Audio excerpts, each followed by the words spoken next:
Ya, selamat siang umat Kristus Raja yang dikasihi Tuhan. Hari ini, hari Kamis, tanggal berapa ya hari ini ya? 9. Tanggal 9 bulan Desember. Kami baru saja pergi ke Lumajang untuk melihat kondisi dampak meletusnya Gunung Semeru, lalu dari Paroki Kristus Raja mengantarkan beberapa seperti sumbangan gitu dari PSE dan dari umat melalui paroki Lumajang. Nah, paroki Lumajang namanya paroki apa, Saudara? Maria Ratu Damai. Maria Ratu Damai. Di sana ada Romo Karmel dan Romo Uskupan Malang yang bekerja melayani umat di paroki Lumajang. Secara tidak sengaja saya ketemu dengan beliau ini, seorang suster dari Abdi Kristus AK. Suster ini bagi saya suster yang istimewa karena saya mengenal Suster Ambrosia AK ini sejak saya usia muda-mudi. Waktu saya usia SMA, kelas 2, kelas 3, beliau ini pendamping muda-mudi zaman dulu. Nah, kebetulan ketemu di Lumajang di sebuah panti. Ternyata di panti itu ada tempat ziarah, ya, terus ada tempat doa. Terus kita kepingin cerita-cerita tentang tempat ziarah dan panti ini, karena suster ini yang merintis sejak awal tempat ini, dan tempat ini menjadi tempat yang nyaman untuk berdoa, nyaman untuk ziarah, bahkan untuk membimbing anak-anak usia sekolah dari berbagai penjuru seluruh Nusantara, dari Sumatera sampai Papua. Nah, mari kita dengarkan sharing pengalaman dari Suster Ambrosia AK pada sore hari ini. Suster, silakan Suster memperkenalkan karya Suster di tempat ini, lalu supaya umat yang di Kristus Raja bisa mengenal Suster. Siapa tahu nanti ada yang tertarik berkunjung di sini. Baik Romo, terima kasih, luar biasa. Sore hari ini memang sesuatu yang luar biasa untuk saya, karena dikunjungi oleh Romo Hardo CM, di mana saya mengenal sejak masa mudanya. Tadi sudah diceritakan sejak SMA, dan kebetulan waktu itu juga saya masih suster muda untuk mendampingi Romo Hardo CS bersama dengan teman-temannya, termasuk Romo Jack, Romo Otong, Romo Fusi. Ya, waktu itu masih kecil-kecil, masih SD. Romo Fusi masih SD. Ya. Nah, ya dalam perjalanan waktu lama tidak ketemu, dan sore hari ini boleh dipertemukan kembali. Senang, gembira. Setelah berapa tahun, Suster ya? Tahun 84 sampai sekarang itu berapa tahun ya, Suster ya? Sekitar 84, ini 21 ditambah 16. Berarti 47 tahun yang lalu, Suster. Wah, 47 tahun yang lalu saya dibina oleh Suster ini. Saya masih kinyis-kinyis. Sekarang konyos-konyos. Sekarang konyos-konyos. Iya. Iya. Baik, Bapak Ibu yang terkasih, kami para Suster AK itu kami punya pusat di Ungaran, dan Suster AK ini adalah suster yang lahir di bumi Indonesia. Tidak ada support bantuan dari luar negeri. Ya, bukan dari misionaris luar negeri, Suster ya. Bukan, kami menjadi misionaris domestik. Ya, misionaris domestik. Jadi karya kami juga ada di Papua, ada di Sumatera, ada di Kalimantan, ada di Bali, ada di Lombok, dan di seluruh Jawa ini, Jawa Barat, Jawa Timur, Jawa Tengah. Wah, luar biasa ya. Putri-putri Nusantara. Mengabdi untuk Nusantara. Dulu kami didirikan itu untuk menjamah pemudi-pemudi di desa-desa yang tidak terjamah oleh misionaris dari Eropa. Iya. Maka kami didirikan, dan kami senang pada tahun 38 kami didirikan. Waktu itu kami juga tidak punya rumah, kami ngenger, bahasa Indonesia, bahasa Jawanya ngenger, itu ikut tanpa bayar ya. Tinggal di mana itu, Suster? Di Ambarawa. Ambarawa. Waktu itu di rumahnya Susteran OSF. Oh iya, iya. Dan yang menjadi pendamping para perintis kami Suster OSF. Jadi kami bersaudara. Yang mendirikan Monsinyur Wilkens Jesuit. Itu Monsinyur Semarang, Suster ya? Batavia. Batavia. Batavia. Oh, masih Batavia ya. Lalu sejak tahun 2013 saya diutus oleh tarekat melalui pimpinan umum saya untuk menangani panti asuhan Regina Pacis, di mana panti asuhan Regina Pacis ini baru berdiri. Waktu berdiri belum punya tempat, tetapi sudah ada 60 anak. 60 anak enggak punya tempat. Enggak punya tempat. Terus anak-anak dari mana-mana itu? Anak-anak dari seluruh Indonesia. Laki atau perempuan? Laki-laki, perempuan. Oh gitu. Dari TK, SD, SMP, SMA waktu itu. Waduh, 60 anak. Nah, sebelum punya rumah ini yang besar ini, kami tinggal di sebuah rumah keluarga. Satu rumah itu ya cukup luas untuk 30 anak laki-laki. Lalu yang perempuan kami tempatkan di biara kami, biara Abdi Kristus. Nah, dalam perjalanan waktu pastor paroki mengendaki harus punya rumah untuk anak-anak kita.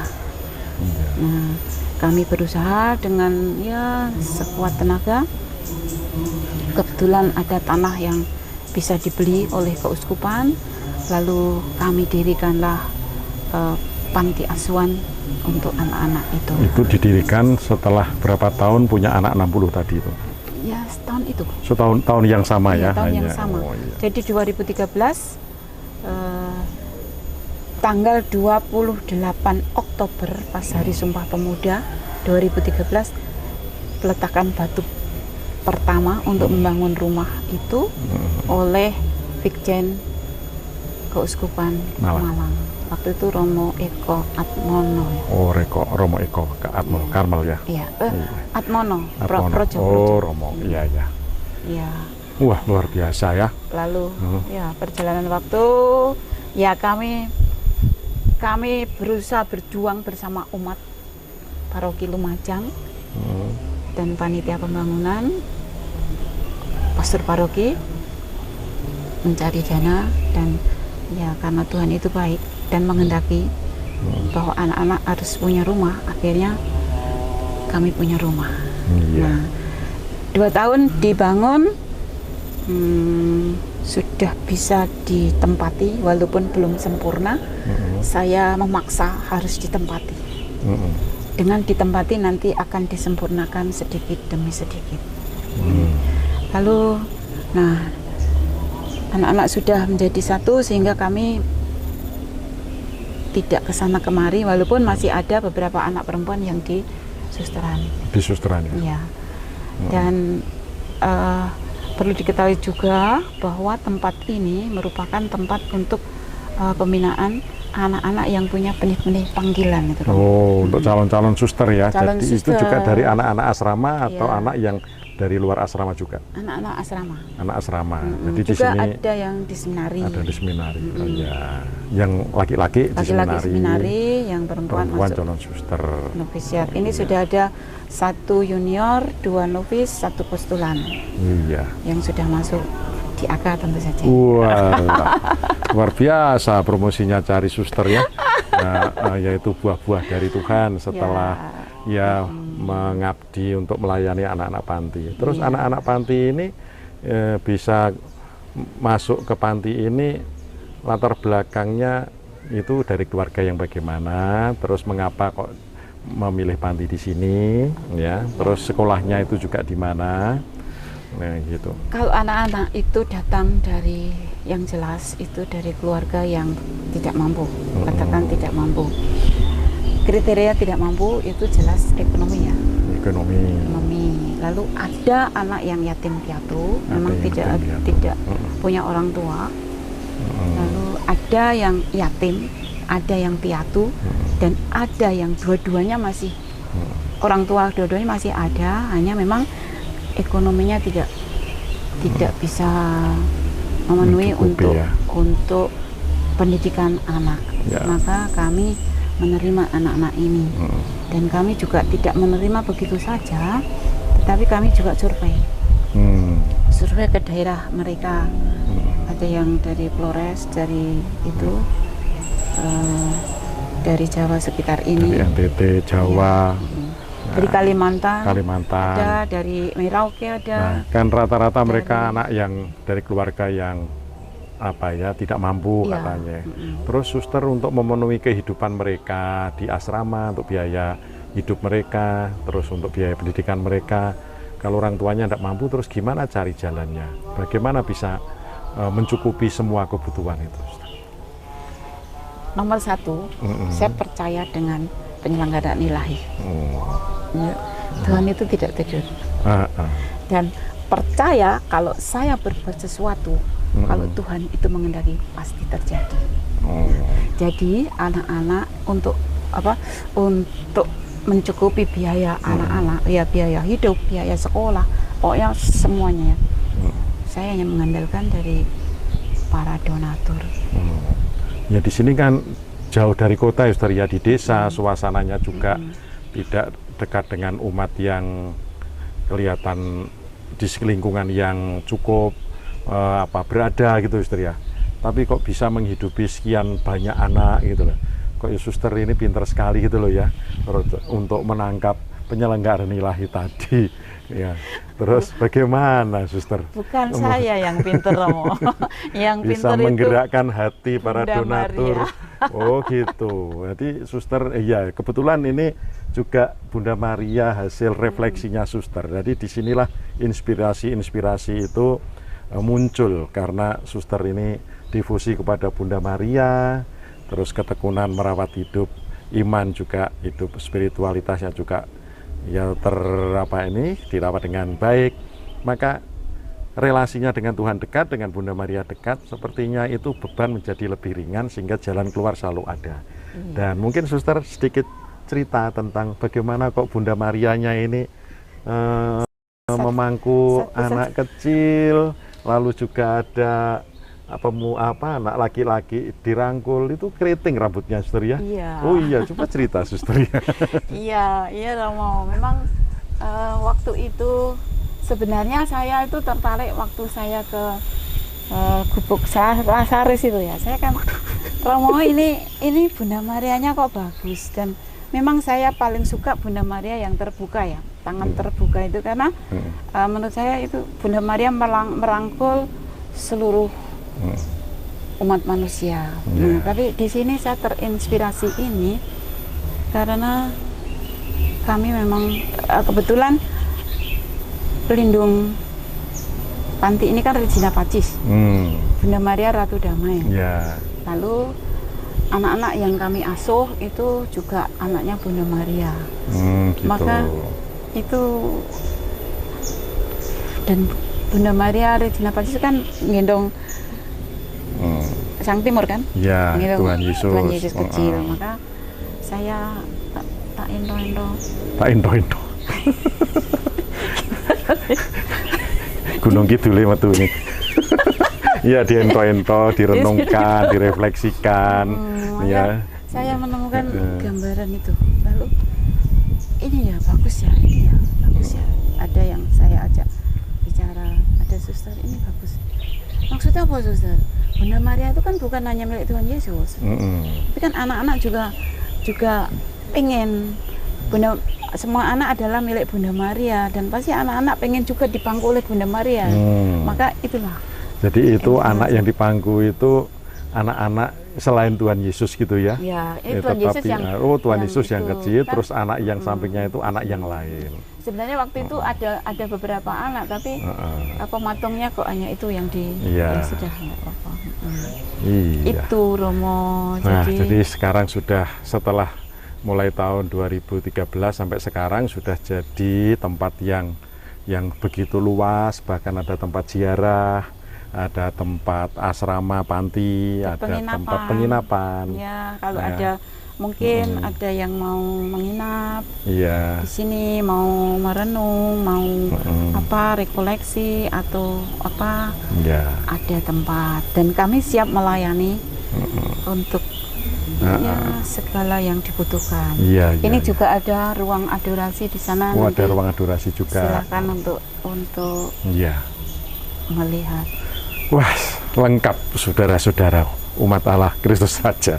Ya, ini tadi tidak sengaja, betul-betul kita tidak sengaja, kita mau pulang, mau cari makan, lalu saya kok coba-coba, kelihatannya suster yang pernah membina saya dulu itu ada di Genteng Banyuwangi. Tapi saya coba nelpon kok ternyata di Lumajang. Wah, kalau gitu sekalian dari Gunung Semeru singgah ke tempat suster. Dan ini baru sekali ini saya ke tempat suster dan ya kaget bahwa di tempat panti ini ternyata ada tempat untuk ziarah, tempat untuk rekoleksi, tempat untuk doa.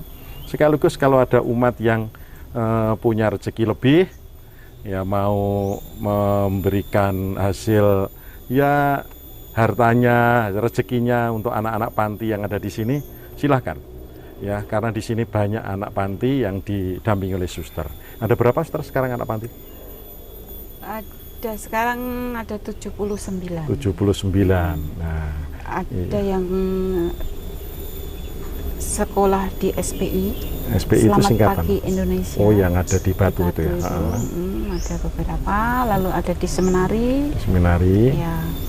Lalu ada di Jogja. Di Jogja, itu yang sudah lulus dari panti ini ya? Enggak, ya masih. Oh, boleh. Oh, jadi dari sini bisa disekolahkan ke SPI, ke Seminari, tapi nanti pulangnya ke sini gitu ya? Oh, karena di sini seperti rumah keluarganya gitu ya? Wah, ya bagus sekali. Jadi itulah cerita yang menarik dari Suster Ambrosia Aka. Ya, nanti lain kali bisa disambung lagi. Syukur kalau ya umat ada yang punya waktu untuk jalan-jalan ke Lumajang, lalu ke tempat Gua Maria Ratu Pencinta Damai. Ya. Silahkan. Kami menantikan dan kami sambut dengan hati dan tangan terbuka. Ya, terima kasih Suster ya atas ya sharingnya, ya atas jamuannya, keramah tamahannya.